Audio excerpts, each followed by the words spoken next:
Good morning everyone. আজকে দুদিনের blog তোমাদের একসাথে দেখাবো।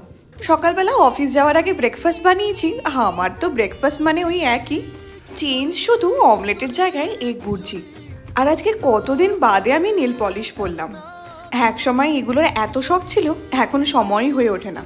আজকে যে কুর্তিটা আমি পরেছি আমি সেটাও ফ্লিপকার্ট থেকে কিনেছি। আমি ফ্লিপকার্টে দেখেছি এরকম ধরনের কুর্তিগুলো তার সাথে যে প্যান্ট সেটগুলো থাকে এত সুন্দর হয়, ডেলি ওয়্যারের জন্য একদম পারফেক্ট। বাড়িতে এলাম, এত আজকে অফিসে স্ট্রেস ছিল, এইসব তো চলতেই থাকবে, ওই জন্য নিজেকে শান্ত করার একটু টাইম নিলাম। হাঁটতে আর যাইনি, রাতে একেবারে লাউ ডাল বানিয়ে ফেললাম।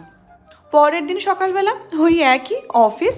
আর কুম্ভের মেলা তো স্টার্ট হলো বলে রাস্তাঘাটটাও খুবই সুন্দর লাগছে। আজকে কি করলাম, বাড়ি ফিরে ফ্রেশ হয়ে আগে গেলাম নিচে হাঁটতে। ভাতটাও বসিয়েই গেছিলাম। ফিরে এসে রাতের বাকি রান্নাটা কমপ্লিট করলাম। তো দেখা হচ্ছে পরের ব্লগে, টাটা।